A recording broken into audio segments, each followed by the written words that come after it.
जय श्री राम। तेहि अवसर फल फूल दल मूल अनेक प्रकार, लई आए बनचर विपुल भरी भरी कांवरी भार। उसी समय वन में निवास करने वाली बनवासी जन बहंगियों में अनेक प्रकार के बहुत से फल फूल तथा मूल ले आए। कामद भे गिरि राम प्रसादा, अवलोकत अपहरत विषादा। सरसरिता बन भूमि विभागा, जनुमगत आनंद अनुरागा। श्री राम जी की कृपा से सब पर्वत मनवांछित कामना पूर्ण करने वाले हो गए, जिन्हें देखते ही मन का विषाद मिट गया। सरोवरों, नदियों और वनों सहित सारा प्रदेश मानो आनंद और अनुराग से उमगने लगा। बेली बिटप सब सफल सफूला, बोलत खग मृग अली अनुकूला। तेहि अवसर बन अधिक उछाहु, त्रिविध समीद सुखद सब काहू। लता वृक्ष फूल और फलों से लद गए, उन पर मनोहर पक्षी पशु और भूरे अनुकूल मधुर वाणी करने लगे। उसी समय वन में बड़ा उत्साह होने लगा और तीनों प्रकार की सुख कर वायु बहने लगी। जाय न बरनई मनोहर ताई, जनुमहि करित जनक पहुनाई। तब सब लोग नहाय नहाई, राम जनक मुनि आय सुपाई। वह सौंदर्य कहने में नहीं आता, मानो पृथ्वी ही राजा जनक की पहुनाई करने लगी। तब सब लोग स्नान कर श्री रामचंद्र जी जनक और मुनि वशिष्ठ की आज्ञा पाकर देखी देखी तरवर अनुरागे, जह तह पुरजन उतरन लागे। दल फल मूल कंद विधि नाना, पावन सुंदर सुधा समाना। सुंदर वृक्षों को देखकर प्रसन्न होकर जहां तहां उतरने लगे। तब अनेक प्रकार के कंद मूल फल और दल, जो देखने में सुंदर और खाने में अमृत की भांति मीठे थे, सादर सब कह राम गुर, पठय भरी भरी भार। पूजी पितृ सुर अतिथि गुर, लगे करन फरहार।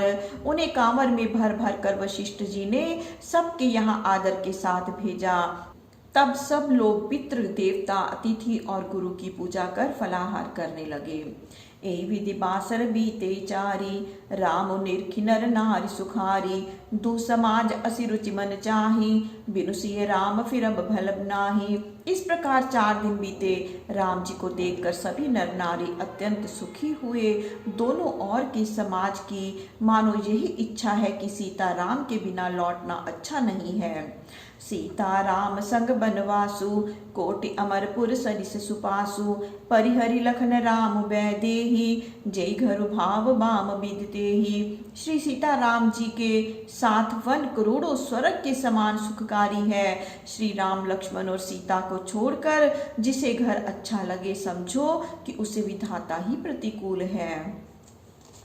दाहिन दई होई जब सब ही, राम समीप बसहि बन तब ही। मंदाकिनी मजनू तेहु काला, राम दर्श मुद मंगल माला। जब सबको विधाता अनुकूल हो तो वन में श्री राम के पास रहना हो, इससे उत्तम क्या है कि तीनों काल मंदाकिनी का स्नान और मंगल के पुंज श्री राम के दर्शन हो। अटनु राम गिरि बन तपतापस स्थल, असनु अमई सम कंद मूल फल। सुख समेत संबत दुई साता, पल सम होई न जनेहि जाता। चित्रकूट के वन के भीतर तपस्वियों के साथ भ्रमण करते हुए अमृत के समान कंद मूल फल खाते हुए 14 वर्ष सुख से बीत जाएंगे और एक क्षण के समान भी न मालूम होगा। ए सुख जोग न लोग सब, कही कहाँ अस भागु। सहज सुभाय समाज दुहु, राम चरण अनुरागु। सब लोग कहते हैं कि इस सुख के योग्य हमारे ऐसे भाग्य कहाँ हैं कि ऐसा सुख मिले। दोनों समाज श्री राम जी के चरणों में स्नेह व प्रेम में अत्यंत मगन हैं।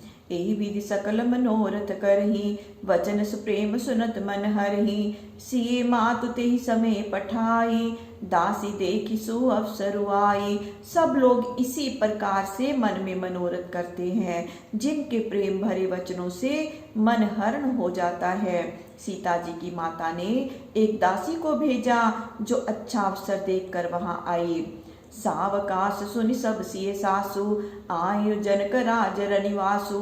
कौशल्या सादर सन मानी, आसन दिए समय सम आनी। अच्छा अवसर है। तब ये समाचार सुनकर जनक जी की रानी कौशल्या के पास आई।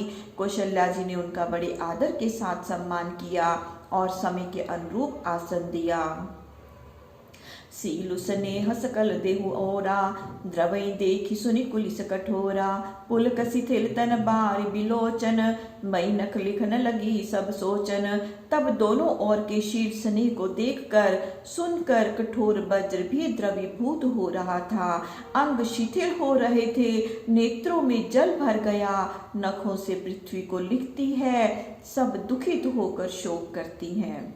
सब सिय राम प्रीति के सी मूर्ति, जन करुणा बहुवेश बिसूरति। सिय मातु कै विधि विबुद्धि बाकी, जो पै फेनु फोर पबिटा की। सभी सीता और श्री राम के प्रेम की मूर्ति दिख पड़ती हैं।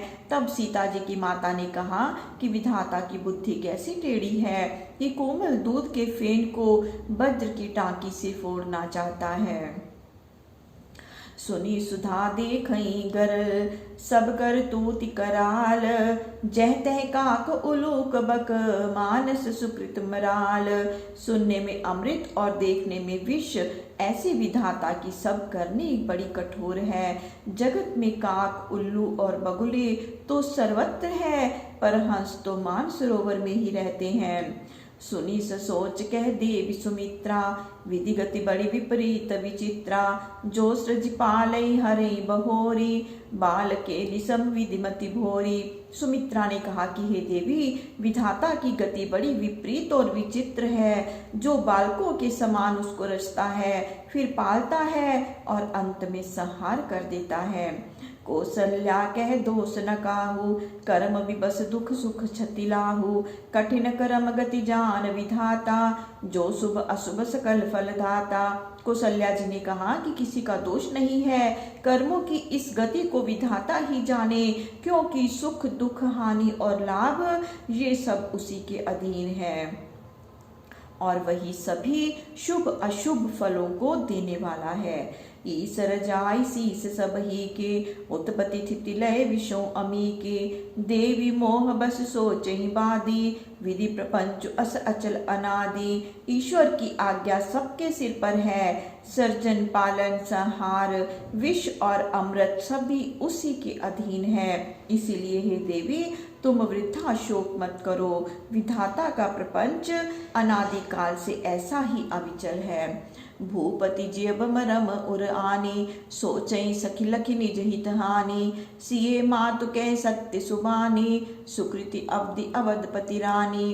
हे सखी, राजा के जीने मरने का सोच तो हम अपने लाभ व हानि को लख कर करती हैं। सीता जी की माता ने कहा कि रानी जी, क्यों न हो, आपका कहना सत्य ही है, क्योंकि आप परम पुण्यात्मा महाराज दशरथ की पटरानी हैं। लखनु राम सिय जाहु बन, भल परिणाम न पोचू। गहबरी ही कह कौशिला, मोहि भरत कर सोचू। तब दुख पूर्ण हृदय से कौशल्या जी बोली कि राम लक्ष्मण और सीता के वन में जाने से अच्छा होगा, इसका फल कोई बुरा नहीं होगा, किंतु मुझे भरत की ओर से बड़ी चिंता है। ईस प्रसाद असीस तुम्हारी, सुत सुत बधुदेव सरिबारी। राम शपथ में कीन न काऊ, सो करी कहूँ सखी सती भाऊ। फिर परमेश्वर की कृपा और तुम्हारे आशीर्वाद से मेरे पुत्र और बहुएं गंगा जल के समान निर्मल हैं। हे सखी, मैंने राम की शपथ कभी नहीं की है, सो आज वह भी करके सत्य भाव से कहती हूँ। भरत शील गुण विनय बढ़ाई, भायप भक्ति भरोस भलाई। कहत सारदऊ करमति हीचे, सागर सीप की जाहि उलीचे। भरत के शील गुण नम्रता, बड़प्पन, भायप, भक्ति, भरोसा और भलाई को कहते हुए सरस्वती जी की भी मति हिचकती है, तो और की तो बात ही क्या है। कहीं समुद्र भी सीप से उलीचा जाता है।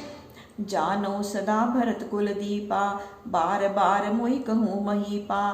कसे कनकुमनि पारखी पाए, पुरुष पर की समय सुभाए। महाराज ने भी मुझे कई बार कहा था कि भरत कुल के दीप है। मैंने भी परीक्षा कर ली है। जैसे सोना कसौटी पर कसने से परखा जाता है, ऐसे ही मनुष्य अवसर पड़ने से जाना जाता है। अनुचित आज कहब असमोरा, शोक स्नेह सयानप थोरा। सुनि सुर सारी सम पावनि बानी, भई स्नेह विकल सब रानी। यद्यपि मेरा आज ऐसा कहना ठीक नहीं है, क्योंकि इससे मेरा स्नेह से स्यानप और शोक कम हो जाता है। गंगा जल जैसी इस प्रकार की पवित्र वाणी सुनकर सब रानियां स्नेह से विकल हो गई। कौसल्या कह धीर धरी, सुनो देव मिथिलेसी। को विवेक निधि वल्लभहि, तुम्हें सकई उपदेसी। कौशल्या जी ने सुनैना से कहा कि हे रानी, धीरज धरो और जो मैं कहती हूँ सो सुनो। हे रानी, तुम ज्ञान के भंडार जनक राज्य की रानी हो, सो तुम्हें कौन उपदेश दे सकता है। रानी राय सन अवसर पाई, अपनी भांति कहब समुझाई। रखई लखन भरत गवनी बन, जो यह मत माने वही पमन। हे रानी, यदि यह बात राजा को उचित लगे तो तुम अवसर पाकर अपनी ओर से राजा को समझा कर कहना कि लक्ष्मण तो यहाँ रह जाए, अर्थात अयोध्या को लौट जाए और भरत राम के संग वन में चला जाए। तो भल जतनु करब सुविचारी, मोरे सोच भरत कर भारी। गूढ़ स्नेह भरत मन माही, रहे नीक मोहि लागत नाही। हे रानी जी, इस विषय में भली भांति विचार कर जतन करना चाहिए, क्योंकि मुझे तो भरत का ही बड़ा सोच है।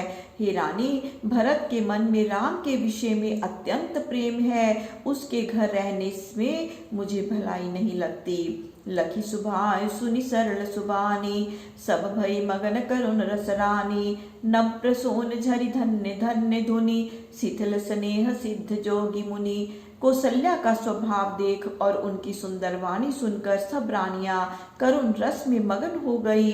आकाश से फूलों की वृष्टि और धन धन्य की ध्वनि होने लगी और सिद्ध योगी तथा मुनि जन स्नेह से शिथिल हो गए। सबुर निवासवती कर लखी रहियो, तब धरि धैर्य सुमित्रा कहियो। देवी दंड जुंग जामिनी बीती, राम मात सुनि उठी सुप्रीति। सब रनिवास आश्चर्य से चकित हो देखता रह गया। तब सुमित्रा ने कौशल्या से कहा कि हे देवी, 4 घड़ी रात्रि बीत गई है। ये सुनकर कौशल्या सप्रेम वहां से उठी। बेगी पाँव धारई थलई, कह स्नेह सति भाए। हमरे तो अब ईस गति, कै मिथिलेश सहाय। और बोली कि अब तो आप लोग भी अपने डेरे में जाइए। मैं सत्य भाव से कहती हूँ कि अब या तो हमें परमेश्वर की ही शरण है या फिर राजा जनक की। जय श्री राम। प्रभु श्री राम सबका मंगल करें, सबका कल्याण करें, सबको सुख और सबको स्वास्थ्य प्रदान करें। जय श्री राम।